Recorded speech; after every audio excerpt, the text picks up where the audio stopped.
इस वीडियो में हम लोग बात करने वाले हैं एमसीक्यू की, जो आम तौर पे एग्जाम्स में पूछे जाते हैं।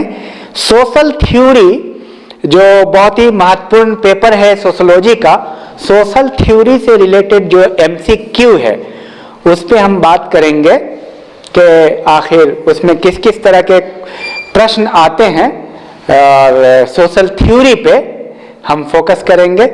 MCQ objective questions for BA, MA, net, JRF में जो क्वेश्चंस पूछे गए हैं उस पर हम फोकस करेंगे। इनमें से कौन सी पुस्तक लकमैन की है? तो studies in ethnomethodology, the invisible reason, encounters, form of talk. तो इनविजिबल रीजन है लकमैन की पुस्तक। तो आइए नेक्स्ट देखते हैं। दी होमलेस माइंड किसकी पुस्तक है? होमलेस माइंड किसकी पुस्तक है? यहाँ पे ये है होमलेस माइंड। तो डायरेक्ट आते हैं उत्तर पे, पीटर बर्जर और लकमैन की पुस्तक है। आगे बढ़े। तो पीटर बर्जर तथा लकमैन की पुस्तक होमलेस माइंड प्रकाशित हुई। होमलेस माइंड कब प्रकाशित हुई? तो इसका सही उत्तर डी है, 1973 में। डायरेक्ट उत्तर को देखते हैं क्योंकि फैक्ट पे आधारित क्वेश्चंस हैं, इसमें ज्यादा हम लोग ऑप्शन के चक्कर में नहीं रहेंगे। लेकिन ये सारे वो सवाल हैं जो आम तौर पे परीक्षा में पूछे गए हैं। चलिए आगे देखिए। नेक्स्ट, 9 प्रकारवाद में समाज वैधतीकरण के संकटावस्था का सिद्धांत किसने प्रतिपादित किया? यानी लेजिटिमेशन क्राइसिस। तो इस सिद्धांत के प्रतिपादन करता है हैबरमास। ए ऑप्शन बिल्कुल सही है, ए ऑप्शन हैबरमास। चलिए आगे बढ़िए। दास कैपिटल को बड़ी सहानुभूति के साथ पढ़ना चाहिए। दास कैपिटल को सहानुभूति के साथ पढ़ना चाहिए, किसका कथन है? तो ये कथन है आपको एल्थूसर का। डी आंसर बिल्कुल सही है। डायरेक्ट आप आंसर याद कीजिए। नेक्स्ट, लेजिटिमेशन क्राइसिस पुस्तक के लेखक कौन है? लेजिटिमेशन क्राइसिस पुस्तक के लेखक अभी ऊपर में गुजर चुका है कि यह थ्योरी किसने दिया कि संकटामन, सत्ता का संकट या वैधता का संकट किसने दिया? तो हैबरमास ने दिया, और ये पुस्तक भी हैबरमास की है, लेजिटिमेशन क्राइसिस। चलिए आगे बढ़िए। उत्तर आधुनिकतावाद का आविर्भाव सर्वप्रथम किस देश में हुआ? तो इसको हम देखते हैं। सर्वप्रथम उत्तर आधुनिकतावाद का जन्म आपको हुआ है, वो कौन सा देश है? अमेरिका। अमेरिका में हुआ है। फिर आगे बढ़िए। Politics and sociology in the thought of max weber किसकी महत्वपूर्ण पुस्तक है? ऑप्शन देखिए, गॉफमैन, गारफिंकल, शुट्स, गिडेंस। सही उत्तर है गिडेंस। आगे बढ़े। किसका मत है कि ज्ञान के आधार पर ही लोग शासन करते हैं? किसका मत है? तो फोकाल्ट। डायरेक्ट आप इस तरह के सवालों का उत्तर डायरेक्ट याद करें। फोकाल्ट का मतलब फोकाल्ट नॉलेज पे फोकस करते हैं। नेक्स्ट, लेवी स्ट्रॉस के संरचना सिद्धांत का मूल आधार क्या है? लेवी स्ट्रॉस नातेदारी पे जोर देते हैं। नातेदारी सबसे इंपॉर्टेंट है संरचना के लिए, लेवी स्ट्रॉस के according. The social reality of religion किसकी चर्चित पुस्तक है? सोशल रियलिटी ऑफ रिलीजन, ये पुस्तक है बर्जर की। आगे बढ़े। घटना क्रिया विज्ञान को समाजशास्त्र में लाने का श्रेय किसे दिया जाता है? घटना क्रिया विज्ञान को यानी फेनोमेनोलॉजी को अल्फ्रेड शुट्स। बी आंसर सही है। नेक्स्ट, अल्फ्रेड शुट्स कहां के दार्शनिक थे? Direct answer Britain, America, German, रूस। तो सही उत्तर है जर्मनी। अल्फ्रेड शुट्ज आपको जर्मनी के दार्शनिक हैं। नेक्स्ट, माइकल फोकाल्ट की पुस्तक the history of sexuality is to voyage कब प्रकाशित हुई थी? सही आंसर है ए 1976। निम्नलिखित कृतियों में कौन मिशेल फूको की कृति नहीं है? कौन सी कृति मिशेल फूको की नहीं है? तो दी बर्थ ऑफ द क्लिनिक है, हिस्ट्री ऑफ सेक्सुअलिटी है, डिसिप्लिन एंड पनिश है। तो राइटिंग एंड डिफरेंसेस नहीं है। तो नहीं पे आपको फोकस नहीं करना, बल्कि आपको यह याद रखना है कि मिशेल फूको की पुस्तक का नाम है the birth of the clinic, history of sexuality, discipline and punish. Next, ज्ञान का संग्रहालय किसकी कृति है? ज्ञान का संग्रहालय, नॉलेज पे कौन जोर दे रहा है? मिशेल फूको।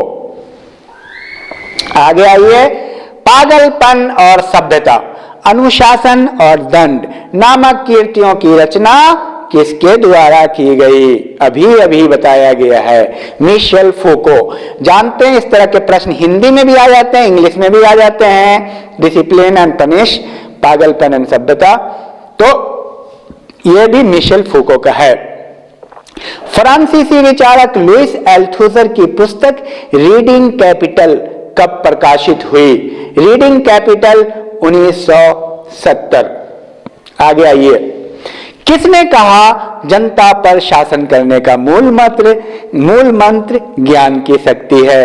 बिल्कुल आपको समझ में आ जाएगा।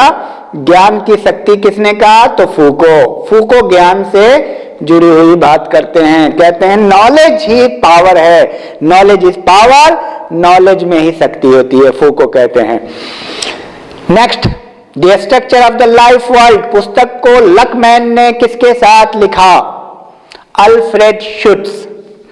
लकमैन और बर्जर के साथ भी कई किताब आई है, कंफ्यूज नहीं होइएगा, लेकिन the structure of the life world, ध्यान रहे, the structure of the life world लिखी गई है अल्फ्रेड शुट्ज के द्वारा।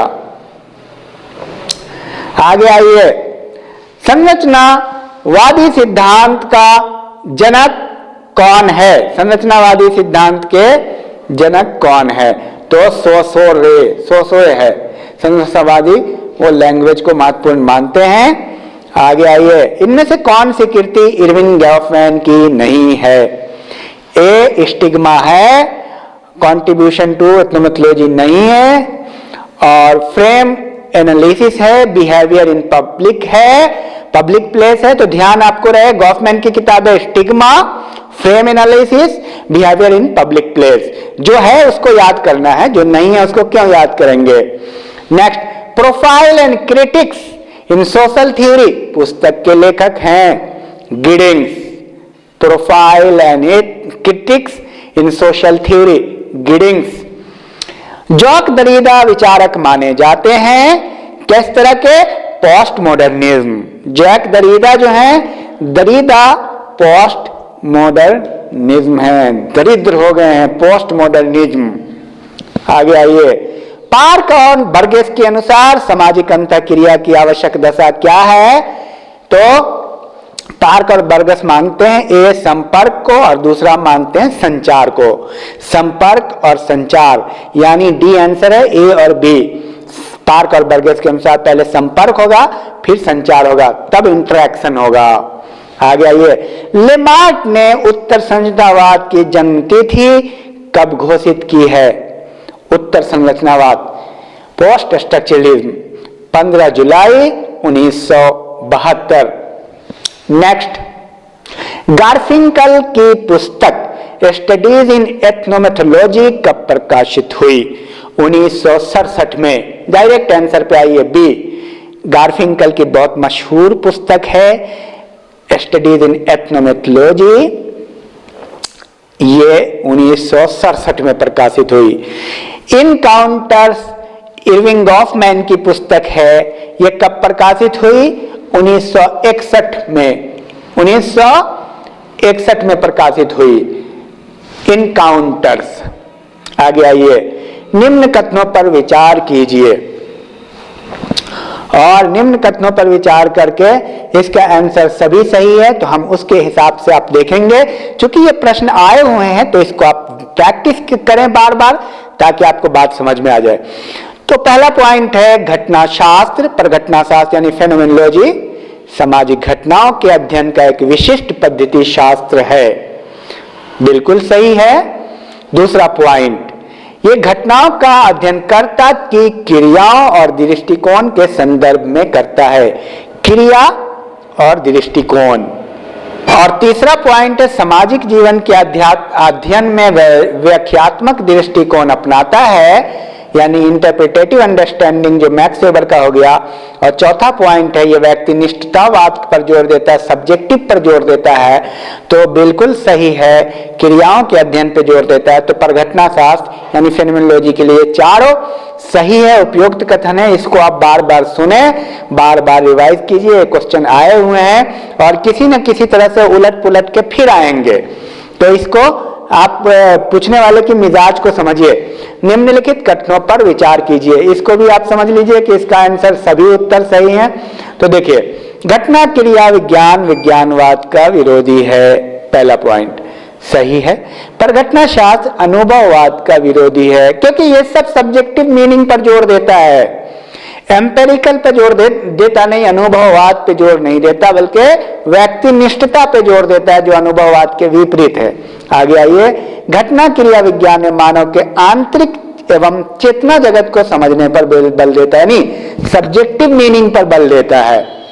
चौथा पॉइंट, इसके द्वारा यह जाना जाता है कि लोग अपने आसपास घटने वाली घटनाओं क्रियाओं का अर्थ क्या लगाते हैं, यानी सब्जेक्टिव मीनिंग, उन्हें वे किस प्रकार समझते हैं, इस प्रकार उसमें अर्थ निकल जाता है।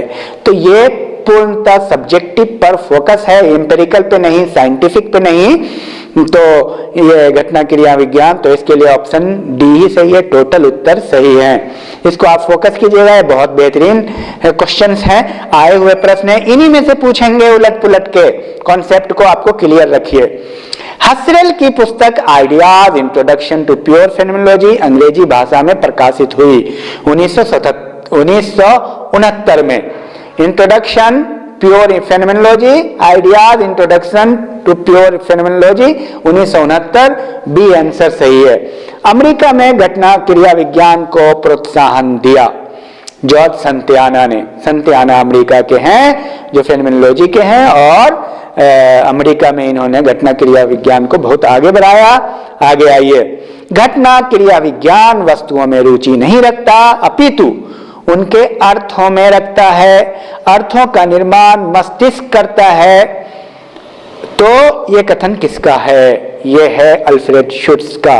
अर्थों पे ज्यादा जोर देता है घटना क्रिया विज्ञान, वस्तुओं पे नहीं। तो बी आंसर सही है अल्फ्रेड शुट्ज का। कथन कारण पे ध्यान देते हैं। निर्जातीय पद्धति शास्त्र एथनोमेथोलॉजी एक क्रांतिकारी सैद्धांतिक उपागम है, बिल्कुल सही। कारण, यह समाजशास्त्र के परंपरागत स्वरूप को अस्वीकार करके एक नवीन समाजशास्त्र का सृजन करने का साहस दिखा रहा है। कथन और कारण दोनों सही है और दोनों सही व्याख्या कर रहा है। इसको आप बार बार बस आप सुने और प्रैक्टिस करें, इसका यही इलाज है, तभी आपका मॉडर्न सोशियोलॉजी, मॉडर्न थ्योरी मजबूत होगा।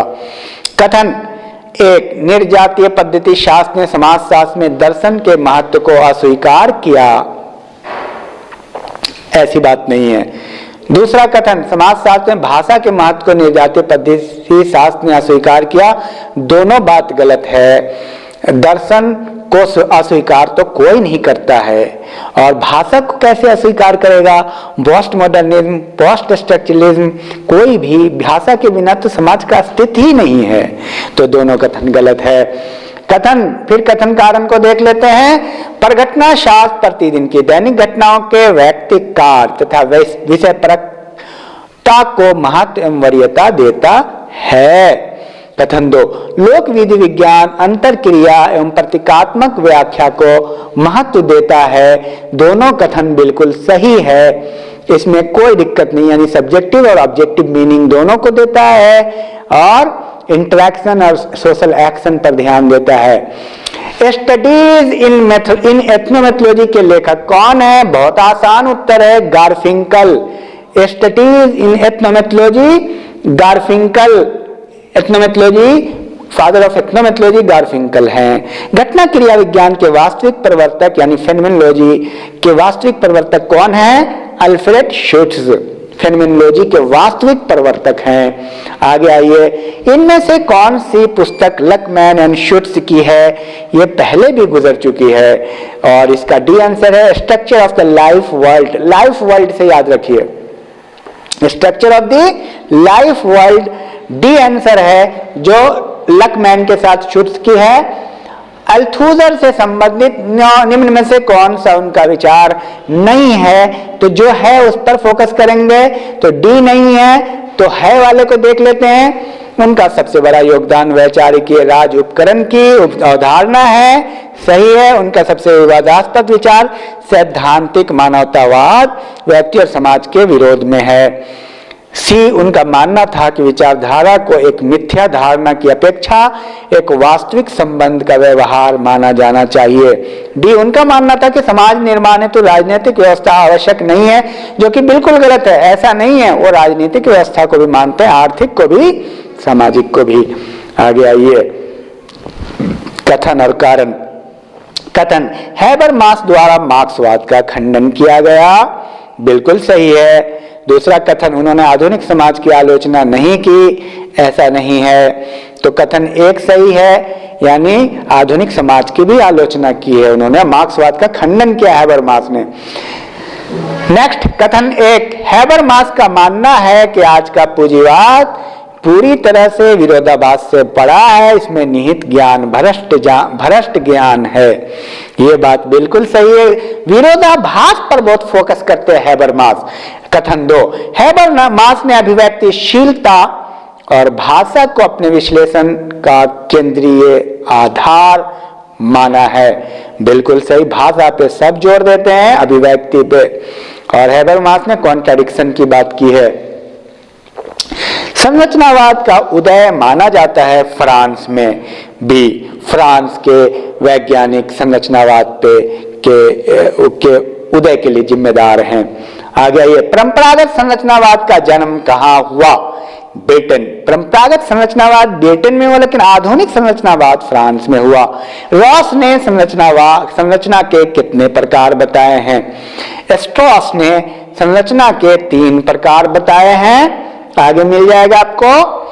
Capitalism and modern social theory किसकी पुस्तक है? Capitalism and modern social theory, ये गिडेंस की पुस्तक है, गिडेंस की। डी आंसर सही है। द बर्थ ऑफ क्लिनिक पहले भी गुजर चुका है, इसको याद करना है आपको। बर्थ ऑफ क्लिनिक किसकी पुस्तक है? माइकल फोकाल्ट की। पोस्ट मॉडर्न सोशल थ्योरी किसकी पुस्तक है? रिटजर की, George Ritzer. Post modern social theory. James Derrida कहाँ के समाजशास्त्रीय चिंतक हैं? फ्रांस के, डरीडा फ्रांस। नेक्स्ट, घटना क्रिया विज्ञान को संकीर्ण रूप से निरीक्षण की पद्धति माना है हैबरमास ने। और कॉन्ट्रडिक्शन की बहुत बात करते हैं। आगे आइए, कथन एक, बर्जे तथा लकमैन ने शुट्ज के योगदान को आगे बढ़ाया, ये बिल्कुल गलत है। कथन 2, बर्जर ने प्रगटनावादी व्याख्याओं में सामाजिक संरचना के दमनात्मक शक्तियों का मानवीय स्वायत्ता के साथ सामंजस्य बैठाने की कोशिश नहीं की। कथन 2 सत्य हैं। आगे आइए, कथन और कारण पर ध्यान दे दीजिए। कथन ए, बर्जर तथा लकमैन का मत है कि व्यक्ति की प्रतिक्रियाएं समाज की वस्तुपरकता एवं विषय पर एक स्व अनुभव की परिस्थितिक विशिष्टता पर निर्भर करती है। कारण, समाज स्वीकृत विश्वासों, मान्यताओं, अपेक्षाओं तथा सामाजिक जीवन के परिवर्तन यथार्थ के मध्य व्यक्ति को स्व सुरक्षा के तरीके खोजने पड़ते हैं। तो सही उत्तर दोनों सही है, इसको आप बार बार सुने और इसको समझें। आगे बढ़िए, गिडेंस किस देश के समाजशास्त्रीय विचारक हैं? ब्रिटेन। उत्तर उत्तर आधुनिकता पर किसने सूचना एवं संचार तंत्र को ज्ञान का आधार माना है? उत्तर आधुनिकता पर सूचना एवं संचार को ज्ञान का आधार माना है लियोटार्ड ने। आगे आइए, the theory of communication action, theory of communicative action किसकी कीर्ति है? Habermas, communicative action. नेक्स्ट, अभिव्यक्तिशीलता का तार्किक सिद्धांत किसने दिया? अभिव्यक्तिशीलता का तार्किक सिद्धांत दिया है अल्थुजर ने, पहले भी गुजर चुका है, ये मिलाने वाला भी आता है आपको। अभिव्यक्तिशीलता का तार्किक सिद्धांत अल्थुजर, निम्न कथनों पर विचार कीजिए। चारों कथन सही है, इसलिए आप इसको देखिए। बॉडरी-लार्ड के अनुसार आधुनिक सिद्धांत वर्तमान परिवर्तित समाज की व्याख्या नहीं कर सकते, अतः उत्तर आधुनिक सिद्धांतों की रचना अनिवार्य है। दूसरा पॉइंट, लियोटार्ड ने आधुनिकतावादी समाज को एक आहत समाज बताया है। आहत समाज, ध्यान रहे, लियोटार्ड ने बताया है। तीसरा पॉइंट, उत्तर आधुनिकतावाद के विकास में जीन फ्रेकोज लियोटार्ड की पुस्तक द पोस्ट मॉर्टम कंडीशन की महत्वपूर्ण भूमिका थी। चौथा पॉइंट, ऐसा माना जाता है कि इस विचारधारा का आविर्भाव सर्वप्रथम 1960 के दशक में न्यूयॉर्क के कलाकारों में हुआ। तो ये चारों सत्य हैं, बिल्कुल सही है, इसको बार बार सुन करके रिवीजन कीजिए। माइकल फौकाल्ट के उत्तर आधुनिकतावाद से संबंधित विचारों को सुनिए। देखिए, इसमें 3 और 4 सही है, तो 1, 2 को जानने की जरूरत नहीं है, आपको सिर्फ प्रैक्टिस के सेंस से इसको सुनना है। वे शक्ति के त्रिकोण को केंद्रीय विषय नहीं मानते, माइकल फौकाल्ट, और इस त्रिकोण में शामिल है शक्ति, ज्ञान और व्यायाम। शक्ति, ज्ञान और व्यायाम को वो शामिल करते हैं। आगे आइए, निम्न कथनों को ध्यान से पढ़ें और कोड द्वारा उत्तर का चयन कीजिए। 9 प्रकारवाद और 9 मार्क्सवाद की बात हो रही है। दोनों परंपरागत प्रकारवाद और मार्क्सवाद के मौलिक सिद्धांतों में कमियां बताते हैं। सही, दोनों विरोधाभासी सैद्धांतिक घटनाओं का समावेश करते हैं। तीसरा पॉइंट, दोनों किसी सिद्ध संबंध उपागम को सम्मिलित करते हैं।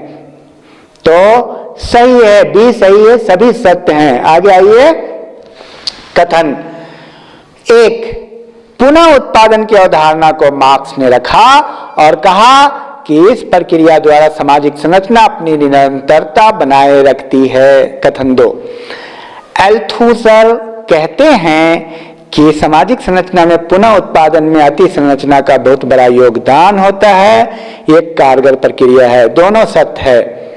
तो पुनः उत्पादन की अवधारणा मार्क्स ने रखी और कहा कि इस प्रक्रिया द्वारा सामाजिक संरचना अपनी निरंतरता बनाए रखती है, बिल्कुल सही है। और ये आपका कॉन्सेप्ट अच्छा तभी होगा जब बार बार आप सुनेंगे, रिवीजन करेंगे प्रैक्टिस सेट को। मॉडर्न थ्योरी टफ है, इसको प्रैक्टिस कीजिए। ये वो क्वेश्चन है जो बार बार एग्जाम में आए हैं। निम्न कथनों में कौन से कथन अलेक्जेंडर से संबंधित हैं? अब आप ये डायरेक्ट हम आंसर देखते हैं, तो चारों कथन सही हैं। तो देखिए, अल्थुजर के बारे में 9 प्रकारवाद, 9 मार्क्सवाद दोनों से संबंधित हैं, सही। वे पवर्ट विल्लाह एवं नील स्पेंसर के विचारों से काफी प्रभावित थे। तीसरा पॉइंट, 9 प्रकारवाद को प्रकारवाद की वो शाखा बताते हैं जो स्व आलोचना के द्वारा प्रकारवाद के बौद्धिक क्षेत्र का विकास चाहती है। चौथा, उनकी एक प्रसिद्ध कृति एक्शन एंड इट्स एनवायरनमेंट है। चारों सही है। अलेक्जेंडर महोदय द्वारा 9 प्रकारवाद की निम्न विशेषताएं बताई गई, इनमें से कौन सही है? 1, 2, 3 सही है। देखिए, इसको भी 9 प्रकारवाद समाज के वर्णनात्मक प्रारूप को स्वीकार करता है। दूसरा पॉइंट, 9 प्रकारवाद मुक्त उद्देशीय एवं बहु कारकवादी है, मल्टी डायमेंशनल है। और तीसरा, 9 प्रकारवाद में क्रिया एवं व्यवस्था दोनों को समान रूप से महत्वपूर्ण माना जाता है, यानी यूनिट को और सिस्टम को दोनों के समान माना जाता है। तीनों सही है, चौथा नहीं है। नेक्स्ट, 9 प्रकारवाद का प्रारंभ कहाँ हुआ? Germany, new functionalism. यूरोप के 9 प्रकारवाद सिद्धांत में गहरा प्रभाव पड़ा हैबरमास का। यूरोप के 9 प्रकारवाद में हैबरमास का। आगे आइए, कथन संरचनावाद तुलनात्मक दृष्टि से वर्तमान समय में विकसित बौद्धिक जगत की एक सामान्य विचारधारा है। कथन 2, सोसर का भाषा विज्ञानी अध्ययन केवल भाषा पर आधारित है। कथन 1 सही है, ए सही है, सिर्फ भाषा पर आधारित नहीं है, सोसर का संरचना पर भी आधारित है। आइए, कथन ए, विभिन्न सामाजिक विज्ञानों, कला, साहित्य, दर्शन आदि की जो भी सीमाएं एवं उपसीमाएं हैं उसे उत्तर आधुनिकतावादी स्वीकार नहीं करते। कारण इसकी प्रकृति तथा जन प्रतिक्रियात्मक है। बिल्कुल सही है दोनों, और उसका विश्लेषण भी सही है, ये सही है। निर्जातीय पद्धति शास्त्र में स्त्री रोग संबंधी 75 मामलों का अध्ययन किया गया।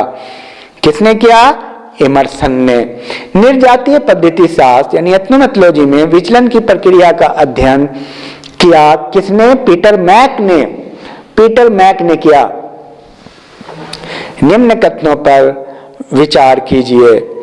हसरेल ने घटना क्रिया विज्ञान को एक नवीन अध्ययन विधि के रूप में प्रस्तुत किया है। देखिए सभी सही है। तो हसरेल ने फेनोमेनोलॉजी को नवीन अध्ययन पद्धति, न्यू मेथोलॉजी के रूप में माना है।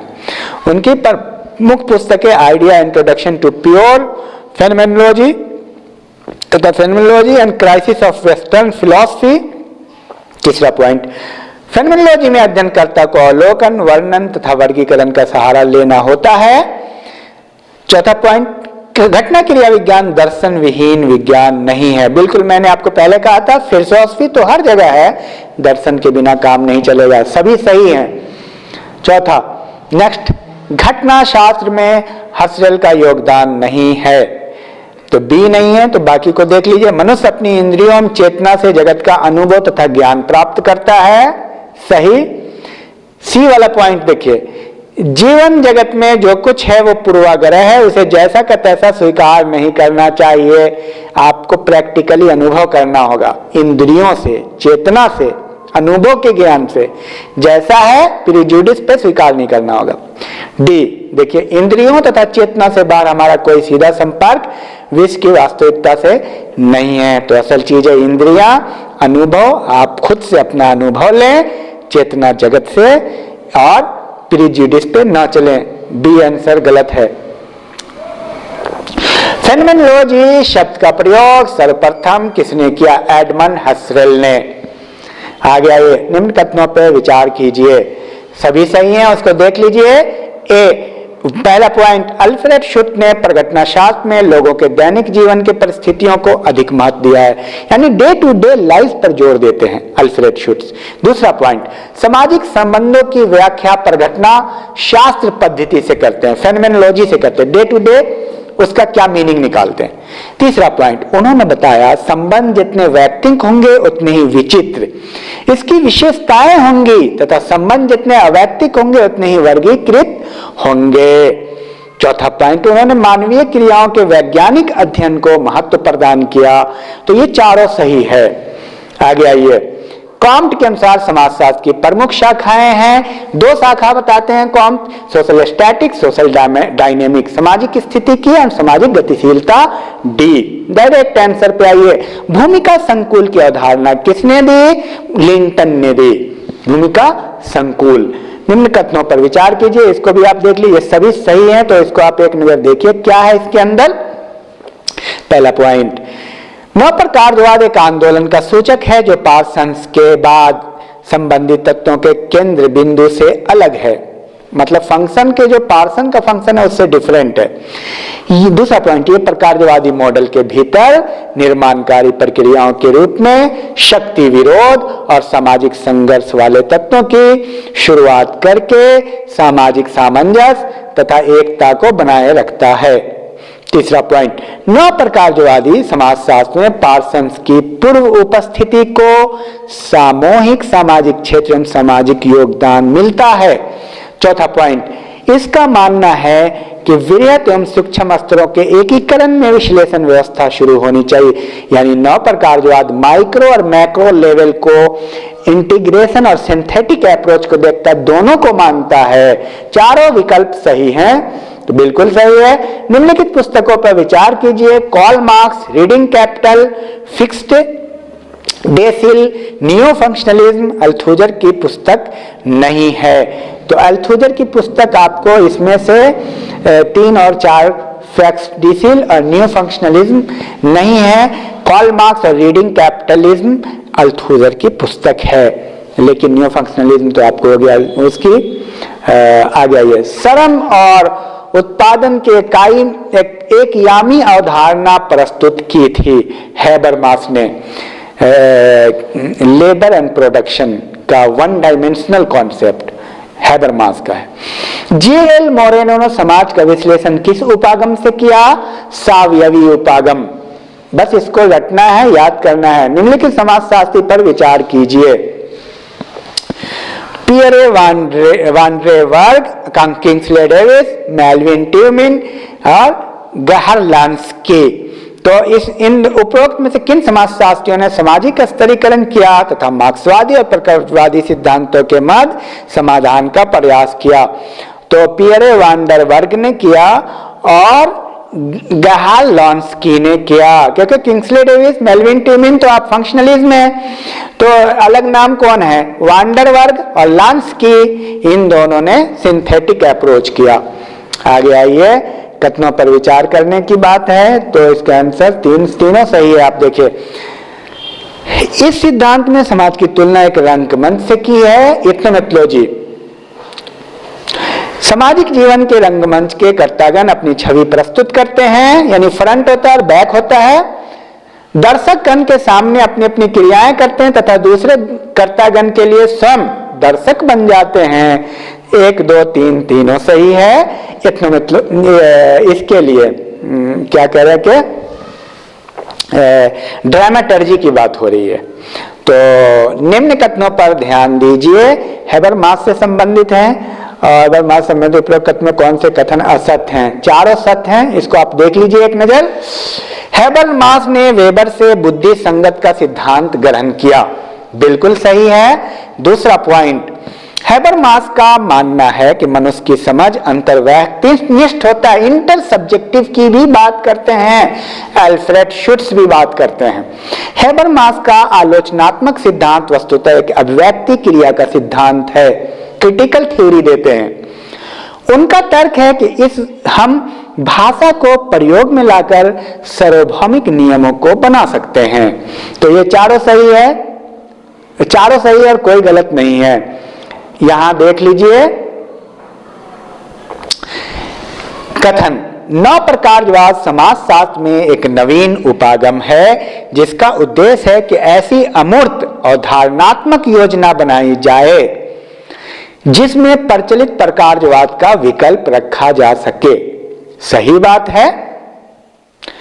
कारण, प्रकारवादी यथास्थितिवादी व्यवस्था की प्रतिक्रिया स्वरूप इसका विकास हुआ, यानी यथास्थितिवाद के विपरीत प्रकारवाद एक नया 9 प्रकारवाद बना। तो दोनों कथन सही है, ए सही है इसका। Phenology of the social world पुस्तक के लेखक कौन है? Alfred Schutz. 9 प्रकारवादी समाजशास्त्र के प्रमुख प्रणेता माने जाते हैं Alexander, new functionalism, father of new functionalism Alexander. निम्न कथनों पर विचार कीजिए और इसको भी आप देख लीजिए, इनमें 2, 3, 4 सही है। तो सही उत्तर को हम आपके सामने रखते हैं। पूछा हुआ प्रश्न है, इसको बार बार आप प्रैक्टिस कीजिए। अल्थुजर का मानना है कि जब आधार में परिवर्तन होता है तो अधिसंरचना में भी परिवर्तन होता है। अल्थुजर उत्पादन के तरीके की अवधारणा को अर्थव्यवस्था, विचारधारा और राजनीति के जटिल संबंधों की अभिव्यक्ति मानते हैं। क्या क्या मानते हैं अल्थुजर? इकोनॉमी को तो मानते ही हैं, साथ में विचारधारा को भी मानते हैं और राजनीति को भी मानते हैं। ध्यान रहे, economy, ideology and politics. Next point है, उनका मानना है कि समाज आर्थिक विचारकों और राजनीतिक व्यवहारों का एक व्यवस्थित सम्मिश्रण है। तो ये तीनों सही है, बिल्कुल सही है। नेक्स्ट, सामाजिक परिवर्तन में आर्थिक निर्णयवाद की अवधारणा किस विचारक से जुड़ी हुई है? इकोनॉमिक डिटर्मिनिज्म कार्ल मार्क्स से जुड़ी हुई है। निम्न कथनों पर विचार कीजिए। इसको हम देख लेते हैं, इसमें से सभी सही हैं तो आप इसको पढ़ लीजिए। निर्जातीय पद्धति शास्त्र एथनोमेथोलॉजी का नामकरण हेराल्ड गारफिंकल द्वारा किया गया। एथनोमेथोलॉजी गारफिंकल, फादर ऑफ एथनोमेथोलॉजी गारफिंकल। दूसरा पॉइंट, इसका उदय संरचनात्मक प्रकारवाद के विरोध स्वरूप हुआ। देखिए सारे प्रकारवाद के विरोध स्वरूप उत्पन्न हुआ। संरचनात्मक तो बिल्कुल सही है। तीसरा, इसने मानव के उन दैनिक क्रियाओं के अध्ययन पर बल दिया जिन्हें अन्य क्लासिकल सिद्धांतों ने अनदेखा किया। दैनिक क्रिया पर जोर दिया, एवरीडे लाइफ पे जोर दिया, और हर दिन के उसका मीनिंग क्या निकालते हैं, इंटर सब्जेक्टिविटी क्या है, क्या मीनिंग है, सब्जेक्टिविटी पे जोर दिया, कंटेक्स्ट पे जोर दिया। चौथा पॉइंट, अपनी सामाजिक संरचना को बनाए रखने के लिए मनुष्य जिन नियमों या विधियों का प्रयोग करते हैं उन नियमों और विधियों को अध्ययन लोक विधि विज्ञान करते हैं, एथनोमेथोलॉजी करता है। अपनी दैनिक सामाजिक संरचना को बनाए रखने के लिए मनुष्य नियमों और विधियों का प्रयोग करते हैं, उन नियमों और विधियों को ही एथनोमेथोलॉजी कहते हैं। तो बिल्कुल सही है ये। अब आइए कथन, लोक विधि विज्ञान प्रघटना शास्त्र एवं संकेतिक अंतःक्रियावाद दोनों से संबंधित है। ये कथन बिल्कुल सही है। एथनोमेथोलॉजी फेनोमेनोलॉजी से ही विकास हुआ इसका, और सिंबल से, लैंग्वेज से। और दूसरा, ये जनसाधारण द्वारा प्रयुक्त विधियों का वैज्ञानिक अध्ययन नहीं है। बिल्कुल गलत है, जनसाधारण द्वारा प्रयुक्त विधियों का ही अध्ययन है। तो सिर्फ एक कथन सही है। ये सब आप कम से कम 100 बार प्रैक्टिस करें इसको। लोक विधि विज्ञान से संबंधित निम्नलिखित कथनों पर विचार कीजिए। इसको भी हम देख लें, इसमें केवल 3 सत्य नहीं है, तो 1, 2 और 4 सही है, उसको आप देख लीजिए। लोक विधि विज्ञान जो है ये सामाजिक वास्तविकता के अध्ययन पर बल देता है, सही है। ये दिन प्रतिदिन की घटनाओं का अध्ययन करता है, ये भी सही है, पहले भी बताया जा चुका। चौथा पॉइंट, ये विज्ञान सामाजिक मूल्यों, प्रतिमानों, आदर्शों, पूर्वाग्रहों को मान्यता नहीं देता है, बिल्कुल सही। तीसरा क्या है, इसके अनुसार सामाजिक यथार्थ स्थिर होता है तथा परिवर्तनशील मानव निर्मित नहीं, तो बिल्कुल गलत दिखने में ही लग रहा है। तो नेक्स्ट, निम्नलिखित कथनों पे विचार कीजिए। ये क्या है, तो इसका सही उत्तर है, दोनों कथन सही है। कथन को आप देख लीजिए। हुलमैन आधुनिक समाजों का मॉडल एक विनियामक व्यवस्थाओं में विभेदीकृत समाज व्यवस्था है। दूसरा पॉइंट है, इसका तात्पर्य यह है कि एक व्यवस्था के भीतर होने वाले कार्य में सदैव वे संपूर्ण निर्णय समाहित होते हैं, तो उन्हें दूसरी व्यवस्थाओं में लिए गए निर्णयों में पृथक करते हैं। इसलिए वे व्यवस्थाएं बाह्य मूल्यों में से नहीं बल्कि स्वयं निर्देशित मूल्यों से होती है। दोनों कथन सही हैं, इसको आप बार बार सुनिए। चलिए 9 मार्क्स पे हम देखते हैं कि 9 मार्क्स पे 1 और 2 सही है, तो उसको आप पढ़ लीजिए। क्यों कह रहे हैं, क्योंकि प्रैक्टिस की चीज है। 9 मार्क्सवाद में संरचनावाद और मार्क्सवाद दोनों की विशेषता पाई जाती है। आ गई ना बात, दोनों है 9 मार्क्स में। मार्क्सवाद को पूरा झुटलाया नहीं है, उसको थोड़ा मार्क्सवाद को लिया है, थोड़ा संरचनावाद को। दूसरा पॉइंट, 9 मार्क्सवाद पूंजीवाद की वास्तविक संरचना का अध्ययन करने का प्रयत्न करता है। दोनों कथन सही है, बाकी 2 गलत है। आगे आइए, 9 मार्क्स के उदय में निम्नलिखित में किन कारकों का योगदान था, प्रयुक्त सभी कारण का। तो इसको आप देख लीजिए, इसको एज ए टेक्स्ट बुक आप लीजिए, कंटेंट को आप पढ़िए और समझिए। मार्क्सवाद पूंजीवादी व्यवस्था के पीछे जो मूल संरचनाएं हैं उसका अवलोकन नहीं करता है। मार्क्सवाद कहता है, मार्क्सवादी आर्थिक निर्धारणवाद को महत्वपूर्ण मानते हैं, बिल्कुल सही, सिर्फ आर्थिक को मानते हैं, जबकि 9 मार्क्सवाद राजनीतिक को भी मानते हैं, विचारधारा को भी मानते हैं। सी, मार्क्सवादी इतिहास पर अत्यधिक बल देते हैं, जबकि संरचनावादी समाज के अध्ययन को महत्वपूर्ण मानते हैं। दोनों में ये फर्क है, तो ये बिल्कुल सही है, डी और इसमें भी आपको देख लीजिए, यहाँ भी सारे कथन सही हैं। तो इस हैबरमास द्वारा ज्ञान की व्यवस्थाओं का विश्लेषण किया गया है, उसमें विभिन्न ज्ञान के प्रकारों से संबंधित कथनों पर विचार कीजिए। ज्ञान के विश्लेषण का उद्देश्य यह था कि विज्ञान ज्ञान का एक प्रकार है। विज्ञान पूरा ज्ञान नहीं है, बल्कि ज्ञान का एक प्रकार है। दूसरा पॉइंट, हैबरमास द्वारा ज्ञान के 3 प्रकार बताए गए हैं। सही है। तीसरा पॉइंट, अनुभविक ज्ञान का उद्देश्य मौलिक संसार के विभिन्न तत्वों की जानकारी प्राप्त करना है। एक अनुभविक ज्ञान हो गया। चौथा पॉइंट, ऐतिहासिक ज्ञान से तात्पर्य ऐतिहासिक ग्रंथों की विवेचना द्वारा समाज को समझना है। और पांचवा, विवेचनात्मक ज्ञान मनुष्य पर होने वाले दबाव और प्रभुत्व को स्पष्ट करता है। तो कौन कौन ज्ञान की बात करते हैं? अनुभविक ज्ञान, ऐतिहासिक ज्ञान और विवेचनात्मक ज्ञान। अमेरिकन सोशियोलॉजी नवप्रकारवाद पर विचार,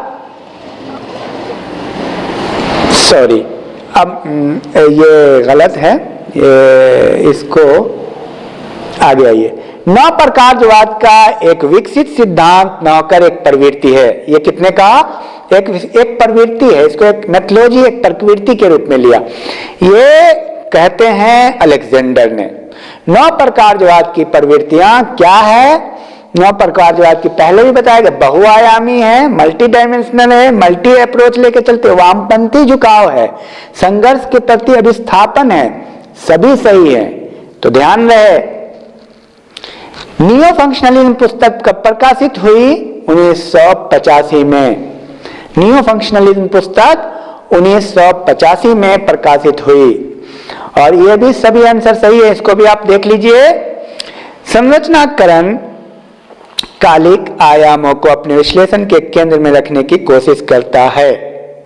कालिक मतलब वर्तमान का। दूसरा पॉइंट, इस सिद्धांत में भाषा और समाज दोनों की संरचना में पार्थक्य द्वारा अंतराल का महत्व स्थान है। तीसरा पॉइंट, संरचनावाद सामाजिक पुनरुत्पादन के सिद्धांत पर जोर देता है। चौथा पॉइंट, संरचनावाद वस्तु तथा विषय के द्वैत को अतिक्रमण करने का प्रयत्न करता है। देखिए ये चारों सही है, चारों को आप बार बार सुने, तब आपके इसके विषय वस्तु को, इसके वर्ड को जो आपके दिमाग में घुसेगा और आप क्वेश्चन को पकड़ पाएंगे। मकसद है एग्जाम में क्वेश्चन पकड़ना। यह दृष्टिकोण की वर्ण व्यवस्था एक व्यवस्था है तथा जाति व्यवस्था एक वर्गात्मक योजना है। यह कथन किसका है? आंद्रे बितेई। जाति पे उन्होंने काफी काम किया है। नवप्रकारवाद वो शाखा है जो स्वयं आलोचना के द्वारा प्रकारवाद के बौद्धिक क्षेत्र विकास चाहती है, साथ ही इसके सैद्धांतिक केंद्र भी बनाए रखना चाहती है। यह मत कथन जाहिर सी बात है अलेक्जेंडर का है।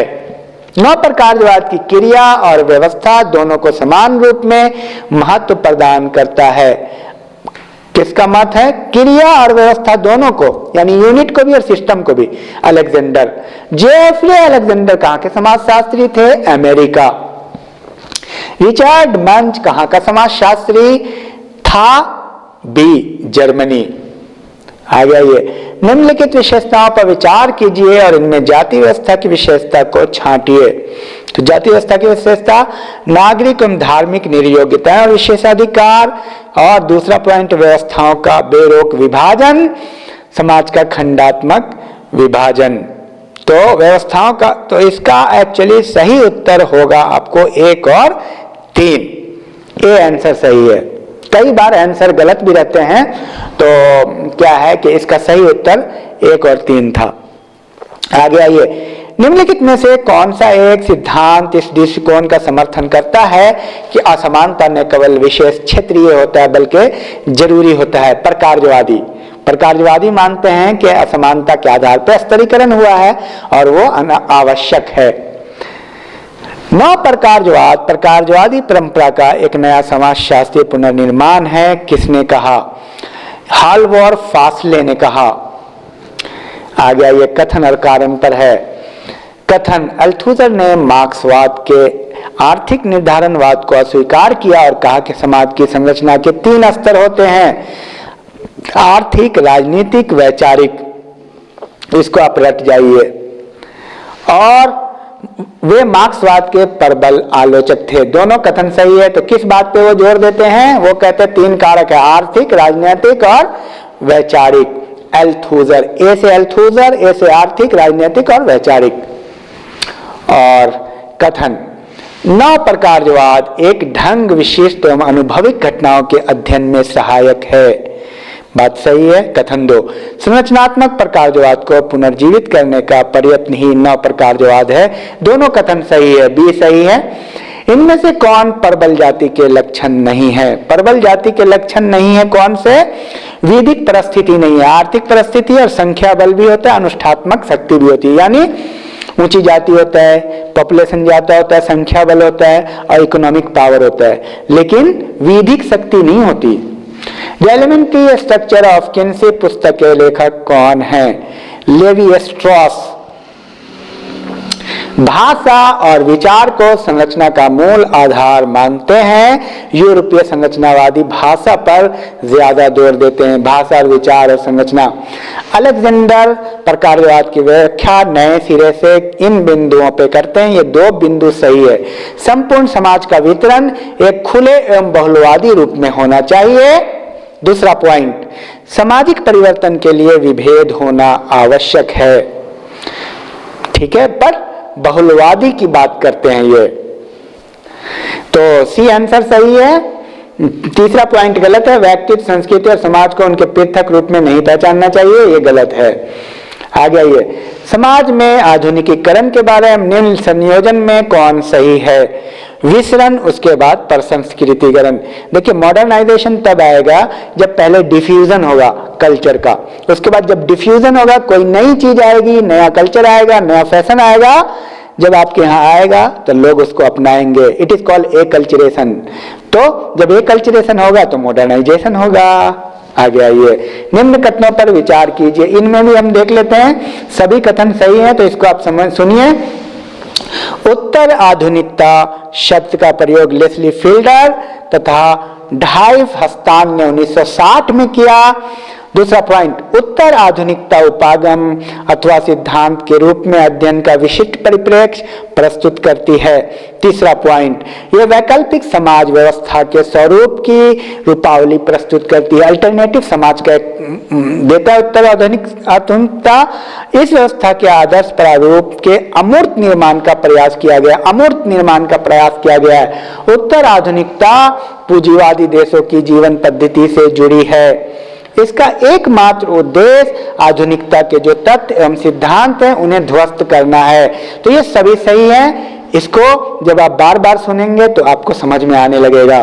क्वेश्चन, निम्नलिखित में से कौन सा 9 मार्क्सवादी विचारक हैं?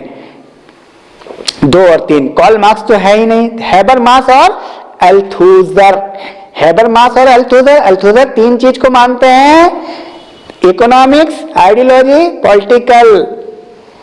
पति शब्द इंगित करता है भूमिका निर्वाह से, भूमिका निर्माण से, भूमिका से। पति जो है ना, भूमिका निर्वाह, रोल परफॉर्मेंस।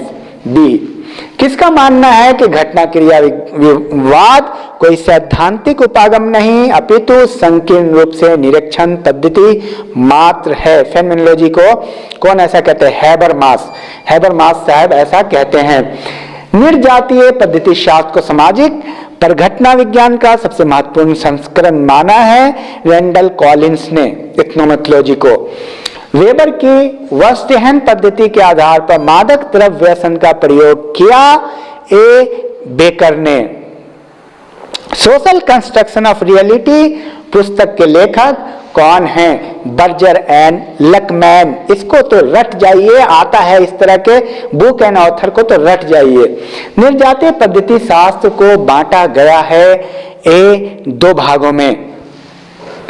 लोक विधि विज्ञान लोगों द्वारा प्रयुक्त लोक या सामान्य विधियां हैं जिनको द्वारा दिन प्रतिदिन की गतिविधियों का अर्थ प्रदान किया जाता है तथा सामाजिक वास्तविकता को निर्मित एवं बनाए रखा जाता है। यह कथन किसका है?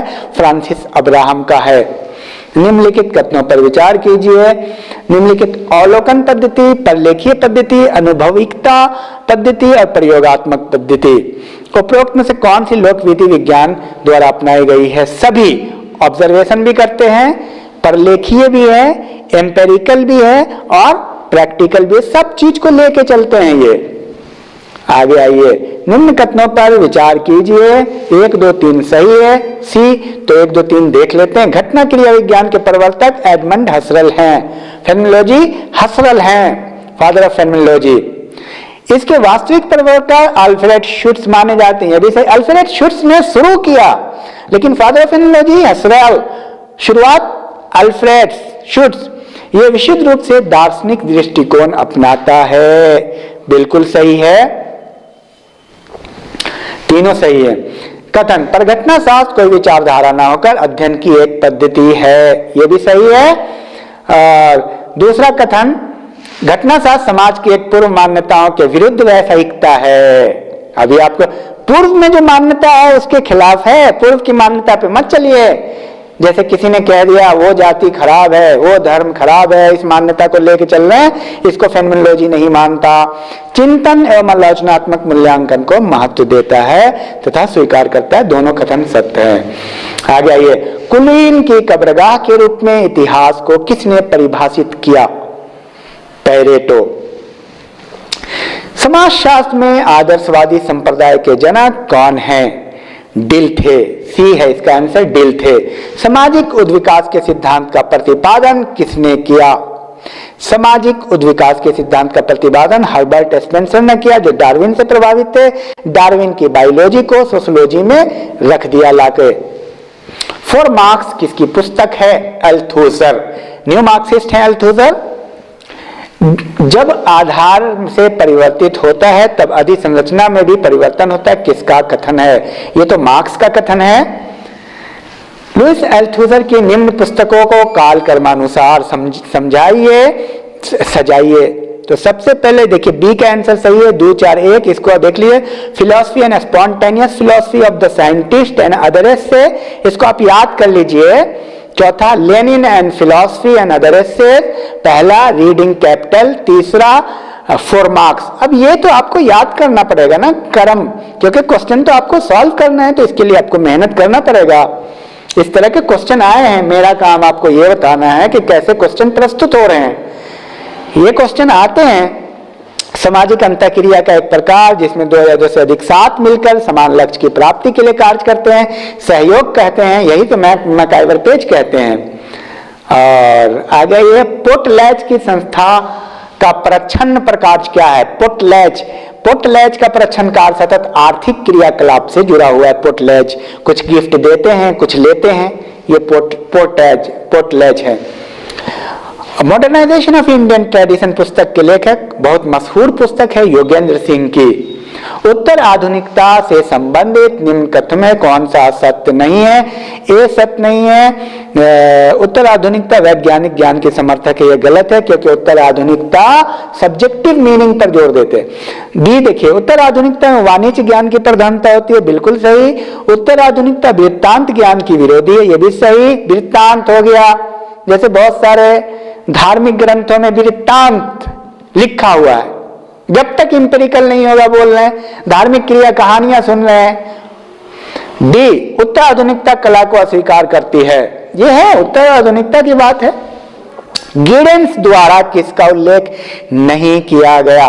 गिडेंस ने प्रतीक, भाषा और संचार विमर्श का उल्लेख किया है, राजनीतिक संस्थाओं का, कानूनी संस्थाओं का, लेकिन वैज्ञानिक संस्थाओं का नहीं किया है। तो ध्यान रहे, गिडेंस ने प्रतीक, भाषा और संचार का, राजनीतिक संस्थाओं का, कानूनी संस्थाओं का। यह किसका तर्क है कि ज्ञानोदय एवं पुनर्जागरण अपने उद्विकास सही थे? तो ये कथन मिशेल फूको का है। फूके ज्ञानोदय के पुनर्जागरण पर जोर देते हैं। आधुनिकीकरण के संबंध में निम्न व्याख्या पर विचार कीजिए। केवल एक सही है, तो एक को देख लीजिए। कृषि के क्षेत्र में आधुनिकीकरण निर्वाह खेती से व्यावसायिक उत्पादन की ओर रूपांतरण है। दूसरा पॉइंट आप देख सकते हैं, लेकिन मेरा कहना है गलत को देखने की जरूरत नहीं है। ए कथन, हैबरमास द्वारा ज्ञान की व्यवस्थाओं का विश्लेषण किया गया। कारण, उनका उद्देश्य मनुष्य के बुनियादी हितों की पूर्ति करना था। तो ज्ञान का जब तक विश्लेषण नहीं होगा तो बुनियादी हित का पूर्ति कैसे होगा? दोनों सही है। हैबरमास द्वारा मनुष्य के हितों को बांटा गया, मनुष्य के हितों को। 3 इसमें बात है, तकनीकी हित, व्यवहारिक हित, उद्धारक हित। तकनीकी, व्यवहारिक और उद्धारक। कथन: संरचनावाद प्रकारवाद की तुलना में सामाजिक संपूर्णता के अधिक उपरोक्त एवं संतोषप्रद अवबोधन का निरूपण करता है। कारण: इसका संरचनावादी एवं प्रकारवादी चिंतन में अभाव है। दोनों सही और सही व्याख्या है। निम्नलिखित कथनों पर विचार कीजिए। इसको आप देखिए, इसका सही, सभी सही हैं, तो इसको भी एक बार देख लीजिए। नव प्रकारवाद को जेफरे अलेक्जेंडर, जी रिटलर और पॉल कोलोनी ने गति प्रदान किया। दूसरा, नव प्रकारवादियों की व्यवस्था केंद्रीय व्यवस्था है। तीसरा, इसका मानना है कि जब मनुष्य की क्रियाएं संगठित और संरक्षित की जाती है तब व्यवस्था होती है तथा एक क्रिया दूसरी क्रिया तथा अन्य क्रियाओं से प्रकार्यात्मक रूप से जुड़ती है। चौथा, परस्पर जुड़ी हुई क्रियाएं व्यवस्था को निर्मित करती है। सभी सही हैं। किसने कहा? घटनाशास्त्र वो संबोधन है जिसके माध्यम से सामाजिक क्रिया के अर्थ की वैयक्तिक दृष्टिकोण से व्याख्या की जाती है। तो इसका सही उत्तर है नाटनसन। स्व समता का तात्पर्य है। स्व समता का क्या तात्पर्य? समाज एवं परिस्थितियां जहां व्यक्ति जीवन यापन करता है। नव प्रकारवाद की विशेषता नहीं है। देखिए, नव प्रकारवाद की विशेषता बहुआयामी समाजशास्त्र है, वैकल्पिक क्रियाशीलता है, उत्तर प्रत्यक्षवादी है, लेकिन अभिव्यक्तिशीलता की तार्किकता नहीं है। तो जो है उस पर आप फोकस कीजिए। बहुआयामी समाजशास्त्र है, वैकल्पिक क्रियाशीलता है, इसको रट जाइएगा। उत्तर प्रत्यक्षवादी है। आगे आइए, इसमें सभी आंसर सही हैं, तो इसको भी देख लीजिए। यूरोपीय संरचनावादी भाषा और विचार को संरचना का मूल आधार मानते हैं। अमेरिकी ब्रिटिश संरचनावादी व्यक्तियों के मध्य पाए जाने वाले सामाजिक संबंधों को सामाजिक संरचना का आधार मानते हैं। देखिए, अमेरिकी जो है ना सामाजिक संबंध पर जोर देते हैं, यूरोपीय भाषा पर जोर देते हैं। यूरोपीय संरचनावादी में लेवी स्ट्रॉस, माइकल फोकाल्ट हैं। अमेरिकी संरचनावादी में पीटर ब्लाउ प्रमुख हैं। बिल्कुल सही है, तो चारों सही है। हैबरमास के जीवंत दुनिया के तहत निम्नलिखित वैधता संकट पर विचार कीजिए। तो हैबरमास ने जीवंत दुनिया में किस तरह के संकट की बात की? आर्थिक संकट, विवेकीकरण संकट, अभिप्रेरण संकट, वैधकरण संकट, चारों की बात की है।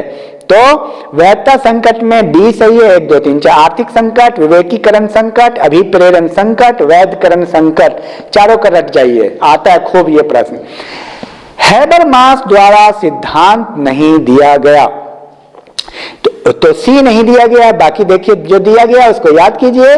ज्ञान की व्याख्या का विश्लेषण सिद्धांत, समाज में वैधतीकरण की संकट व्यवस्था का सिद्धांत, जीवंत दुनिया का सिद्धांत, ये तीनों दिया गया है। स्वनिर्देशित मूल नहीं दिया गया है।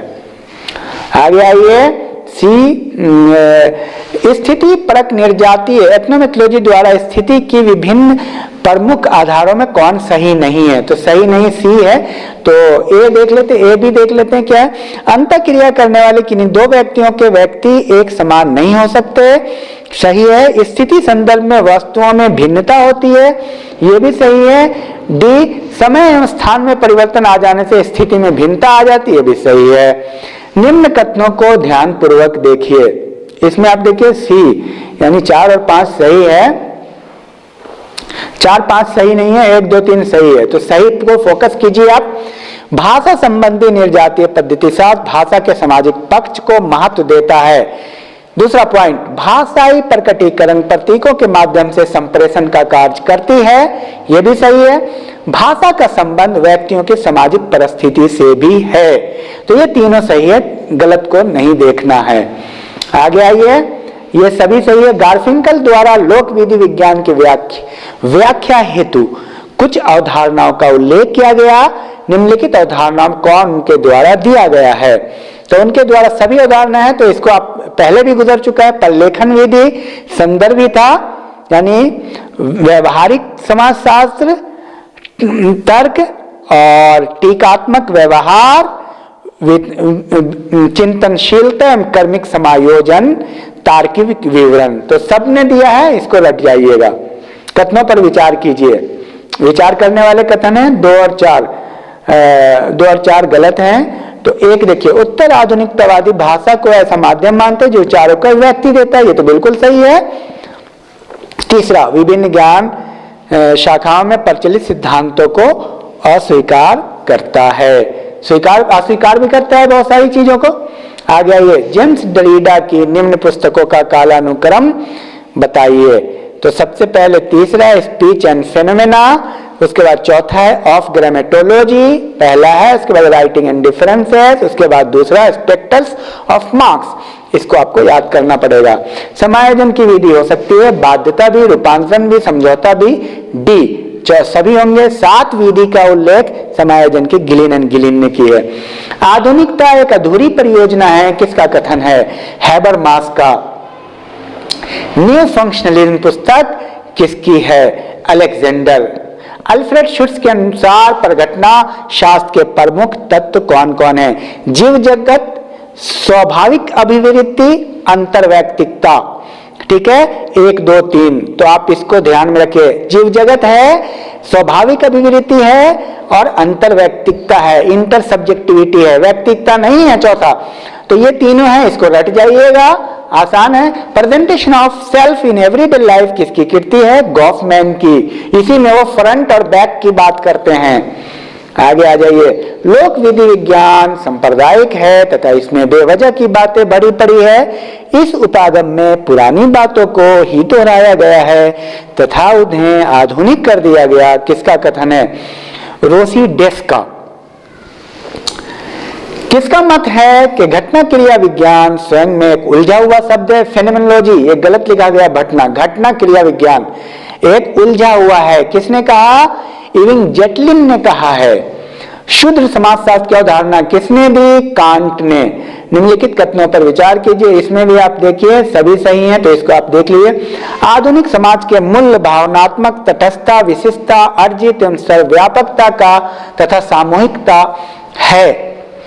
दूसरा, गिडेंस ने माना है कि आधुनिकता एक तरह का नगरनाट है। तीसरा, गिडेंस ने आधुनिकता में पूंजीवाद, उपयोगीवाद, राष्ट्र राज तथा निगरानी रखने की क्षमता को महत्वपूर्ण माना है। आधुनिकता एक प्रकार में औद्योगिक अर्थव्यवस्था का दर्पण है। पार्सन्स के अनुसार आधुनिकता मूल्यों की एक गठरी है। सभी सही है। एंगल्स के अनुसार स्त्रियों एक सुरक्षित श्रम शक्ति निर्मित करती है। स्त्रियों को एक सुरक्षित श्रम शक्ति माना एंगल्स ने, याद रहे। निम्नलिखित में से किसने कहा? मानव विकास के उपागम में ज्ञान, कर्म एवं भक्ति सम्मिलित हैं। स्वामी विवेकानंद। वर्ग संरचना के संदर्भ में डैनियल बेल का अक्षीय सिद्धांत क्या है? अक्षीय सिद्धांत जो डैनियल बेल का व्यावसायिक तथा तकनीकी पेशों की सर्वोच्चता, व्यावसायिक एवं तकनीकी पेशों की सर्वोच्चता, डी आंसर सही है, इसको रट जाइए। सामाजिक व्यवस्था शब्द का सर्वप्रथम प्रयोग किसने किया? अगस्ट कॉम्ट ने किया। Social static and social dynamics में प्रोग्रेस में उन्होंने बात की थी सोशल सिस्टम की। सांस्कृतिक कारक समाज में किस प्रकार का परिवर्तन लाते हैं? पर संस्कृतिकरण, सांस्कृतिक प्रसार और सांस्कृतिक संघर्ष, ये सब चीजें हो रहे हैं, तो तब जाकर के एक कल्चरेशन होता है, और एक कल्चरेशन होता है तो समाज में परिवर्तन होता है। ये सभी समाजशास्त्र विज्ञान है क्योंकि वह समाज का अध्ययन करता है वैज्ञानिक दृष्टिकोण से। कथन, गिडेंस ने संरचना को बाध्यता मूलक के साथ साथ सहायता मूलक भी कहा है, माना है। सही है। कथन 2, उनका मानना है कि साधना, अभिकरण और संरचना पृथक पृथक होते हैं। बिल्कुल गलत। एक सही है, केवल एक, अलग अलग नहीं होते हैं। साधना, अभिकरण, agency and structure, action, agency and structure, तीनों एक होते हैं, तीनों मिलते हैं तो व्यवस्था बनती है। किसने उत्तर औद्योगिक समाज को व्यक्तियों के बीच कड़ीरा के रूप में परिभाषित किया जिसमें सूचना पर आधारित बौद्धिक प्रौद्योगिकी का उद्भव होता है? Daniel Bell. ध्यान रहे, पहले गुजर चुका है। तो ये रहा कुल मिलाकर के डैनियल बेल का। इसमें अब मैं एक चीज और बताना चाहूंगा आखिरी में कि ये जो आप कर रहे हैं काम, तो इससे फायदा ये होगा कि प्रैक्टिस आप करेंगे तो बार बार आपको ये पता चल जाएगा कि किस तरह के प्रश्न आ रहे हैं। और मैं आपको ये बता दूं, इस जो प्रैक्टिस सेट है इसको अगर कोई 20 बार कर ले तो उसका मॉडर्न सोशल थ्योरी से क्वेश्चन नहीं छूटेगा, ये गारंटी है, क्योंकि इन्हीं से आना है, उलट फेर करके क्वेश्चन आने हैं। तो उलट फेर करके क्वेश्चन आने हैं, तो इसको आप बार बार प्रैक्टिस कर लीजिए, 10 बार 20 बार प्रैक्टिस कर लीजिए, आपका सोशल थ्योरी मजबूत हो जाएगा। जब तक आप प्रैक्टिस नहीं करेंगे तब तक आप अधूरे रहेंगे, जब तक practice makes a man perfect. तो all the best, thank you.